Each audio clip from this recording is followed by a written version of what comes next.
गिद्धों से मैं बाज लड़ाऊं, गिद्धड़ों को मैं शेर बनाऊं, 1.25 लाख से एक लड़ाऊं, तभी गोविंद सिंह नाम कहाऊं। आइए डिमांडिंग पंडित के साथ याद करते हैं अपने भारत के गौरवशाली इतिहास को और जानते हैं चमकौर युद्ध के पूरे घटनाक्रम को। चलिए शुरू करते हैं। मई सन 1704 में आनंदपुर की आखिरी लड़ाई में कई मुगल शासकों की संयुक्त फौजों ने आनंदपुर साहिब को 6 महीनों तक घेरे रखा। उनका सोचना था कि जब आनंदपुर साहिब में राशन पानी खत्म हो जाएगा तब गुरु महाराज मुगलों की अधीनता स्वीकार कर लेंगे। पर यह मुगलों की सबसे बड़ी नासमझी थी। जब आनंदपुर साहिब में राशन पानी खत्म हुआ तो एक रात गुरु गोविंद सिंह जी महाराज आनंदपुर साहिब में उपस्थित अपने सभी साथियों को लेकर वहां से रवाना हो गए। पर कुछ ही देर बाद मुगल सेना को भी पता चल गया कि गुरुजी यहां से प्रस्थान कर गए हैं, तो वो उनका पीछा करने लगे। उधर गुरु गोविंद सिंह जी अपने सभी साथियों के साथ सिरसा नदी की ओर बढ़ रहे थे। जिस समय सिखों का काफिला बरसाती नदी के किनारे पहुंचा तो इसमें भयंकर बाढ़ आई हुई थी और पानी का बहाव जोरों पर था। इस समय सिख भारी कठिनाई में गिर गए। उनके पीछे शत्रु सेना मारो मार करती आ रही थी और सामने सरसा नदी फुंकारा मार रही थी। निर्णय तुरंत लेना था। अतः गुरु महाराज ने कहा कि कुछ सैनिक शत्रु को यहीं पर उलझा कर रखो और जो सरसा नदी पार कर सकते हैं वो तुरंत अपने घोड़ों सहित नदी पार करें। और ऐसा ही किया गया। भाई उदय सिंह और जीवन सिंह अपने जत्थे लेकर शत्रु सेना से भिड़ गए। इतने में गुरुदेव सरसा नदी पार करने में सफल हो गए, किंतु सैकड़ों सिख सरसा नदी पार करते हुए मौत का शिकार हो गए, क्योंकि पानी का बहाव अत्यधिक था। कई तो पानी के बहाव में बहते हुए कई कोस दूर बह गए। यह देख शत्रु सेना ने सरसा नदी पार करने का साहस नहीं किया। सरसा नदी पार करने के बाद 40 सिख, 2 बड़े साहिबजादे अजीत सिंह तथा जुझार सिंह के अलावा गुरु महाराज खुद, कुल मिलाकर 43 व्यक्तियों की गिनती हुई जो नदी पार पहुंच चुके थे। नदी के दूसरी तरफ भाई उदय सिंह मुगलों के अनेकों हमलों को पछाड़ते रहे और वे तब तक वीरता से लड़ते रहे जब तक उनके रक्त का अंतिम कतरा तक नहीं बह गया और अंततः वे युद्ध भूमि में कर्तव्य कर्म करते हुए वीर गति पा गए। इस भयंकर उथल पुथल में गुरु साहब का परिवार उनसे बिछुड़ गया। गुरुदेव अपने 40 सिखों के साथ आगे बढ़ते हुए दोपहर तक चमकौर नामक एक गांव के बाहर एक बगीचे में पहुंचे। यहाँ के स्थानीय लोगों ने गुरु साहब का जमकर स्वागत किया और प्रत्येक प्रकार की सहायता की।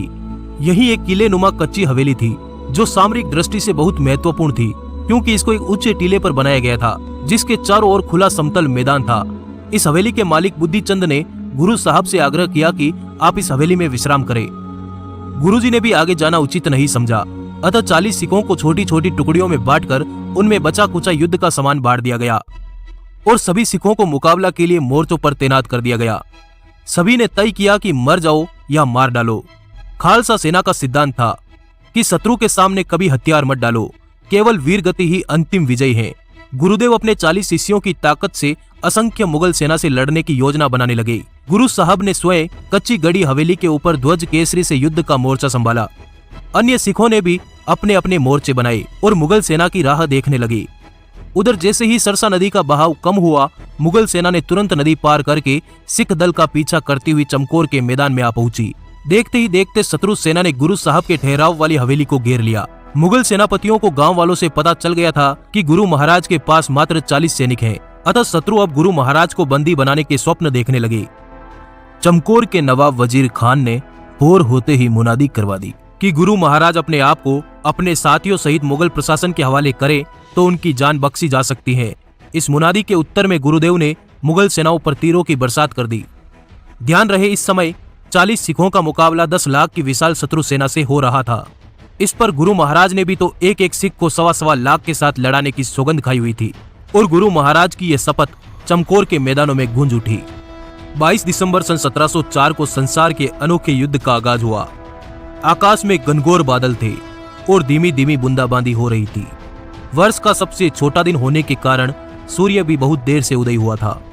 कड़ाके की शीतलहर चल रही थी, किंतु गर्मजोशी थी तो कच्ची हवेली में आश्रय लिए बैठे गुरु महाराज के योद्धाओं के हृदय में।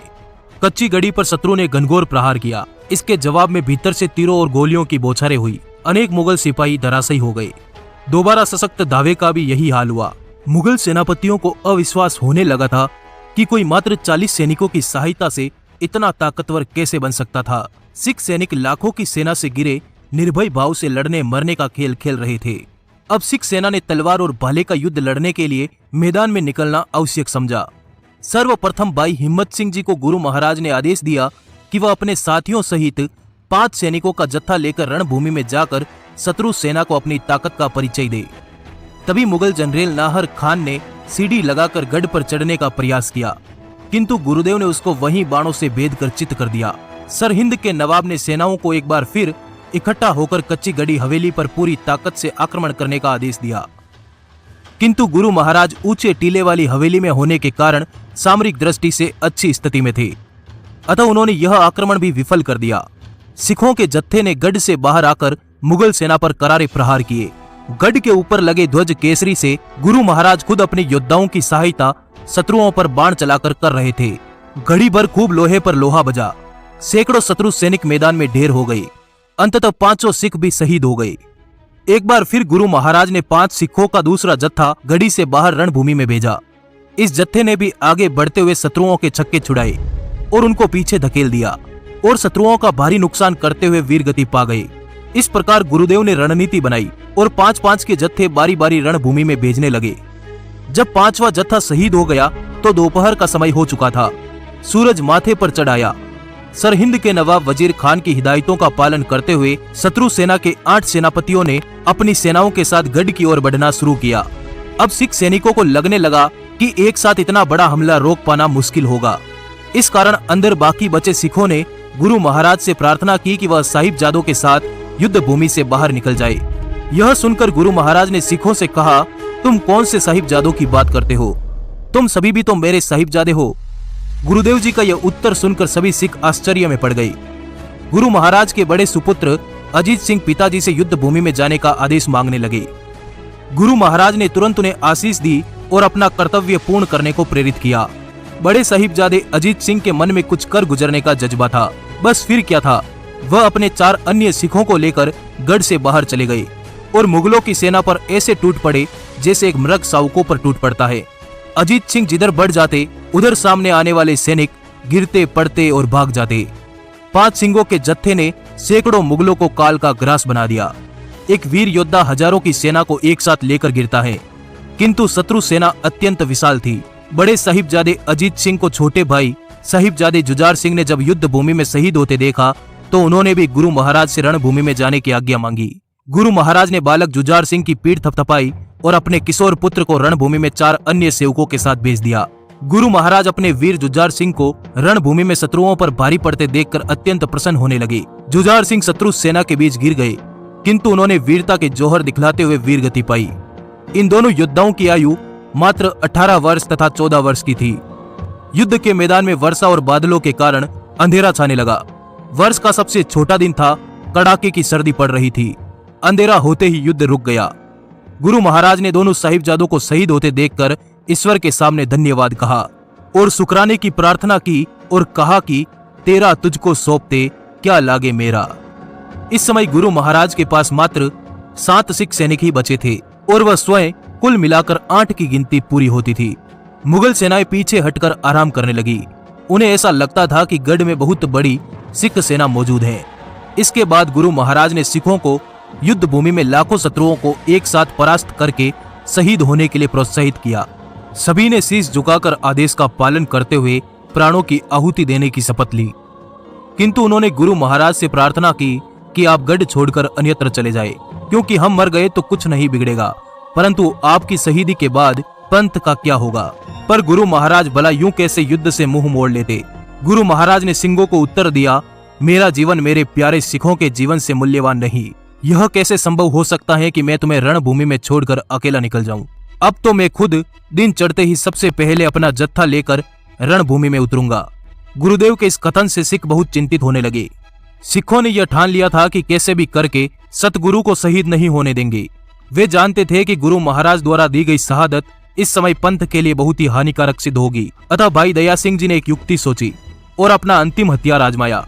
उन्होंने इस युक्ति के अंतर्गत सभी सिंहों को विश्वास में लिया और उनको साथ लेकर पुनः गुरुदेव के पास गए और कहने लगे, गुरुजी, अब खालसा पंथ पंच प्यारे परमेश्वर रूप होकर आपको आदेश देते हैं कि यह कच्ची गढ़ी आप तुरंत त्याग दे और कहीं सुरक्षित स्थान पर चले जाए, क्योंकि इस नीति में पंथ खालसे का भला है।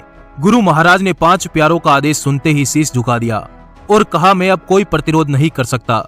क्योंकि मुझे अपने गुरु की आज्ञा का पालन करना ही होगा। गुरु महाराज ने कच्ची गढ़ी हवेली को त्यागने की योजना बनाई और 2 जवानों को अपने साथ चलने को कहा। शेष 5 को अलग अलग मोर्चों पर नियुक्त कर दिया, किंतु महाराज ने ठान रखा था कि यहाँ से प्रस्थान करते समय हम शत्रुओं को ललकारेंगे, क्योंकि चुपचाप शांत निकल जाना कायरता और कमजोरी का चिन्ह माना जाएगा। और उन्होंने ऐसा ही किया। देर रात गुरु महाराज अपने दोनों साथियों दया सिंह तथा मान सिंह के साथ गढ़ से बाहर निकले। इस समय बूंदाबांदी थम चुकी थी और आकाश में कहीं कहीं बादल छाए हुए थे, किंतु बिजली बार बार चमक रही थी। कुछ दूरी पर अभी पहुंचे ही थे कि बहुत तेज बिजली चमकी। यहाँ से ऊंचे स्वर में आवाजें लगाई गई, पीरे हिंद जा रहा है, किसी की हिम्मत है तो पकड़ ले। और साथ ही मसालों को तीर मारे गए, जिससे उनकी सारी मसाले नीचे कीचड़ में गिरकर बुझ गई और घोर अंधेरा छा गया। पुरस्कार के लालच में शत्रु सेना आवाज की सीध में भागी और आपस में ही भिड़कर मर खप गई, और यह नीति पूर्णतः सफल रही। इस प्रकार शत्रु सेना आपस में टकरा टकरा कर कट मरी। अगली सुबह प्रकाश होने पर शत्रु सेना को भारी निराशा हुई, क्योंकि हजारों असंख्य शवों में केवल 35 शव सिखों के थे। उनमें भी उनको गुरु महाराज कहीं दिखाई नहीं दे रहे थे। क्रोध को आतुर होकर शत्रु सेना ने गढ़ पर एक बार फिर आक्रमण कर दिया। असंख्य शत्रु सैनिकों के साथ जूझते हुए अंदर के 5 सिखों ने वीरगति पाई। मुगल सत्ताधारियों को यह करारी चपत लगी। कश्मीर, लाहौर, दिल्ली और सरहिंद की समस्त मुगल शक्ति 7 महीने आनंदपुर का घेरा डालने के बावजूद न तो गुरु साहब को पकड़ सकी और न ही सिखों से अपनी अधीनता स्वीकार करवा सकी। सरकारी खजाने से लाखों रुपए खर्च हो गई, हजारों की संख्या में फौजें मारी गई, पर मुगल अपने लक्ष्य में सफलता प्राप्त न कर सके। यह गर्दन कट तो सकती है मगर झुक नहीं सकती। कभी चमकोर बोलेगा, कभी सरहिंद की दीवारें बोलेगी। इस वीडियो को लाइक जरूर करिएगा। आपका आभार, धन्यवाद, जुड़े रहिए।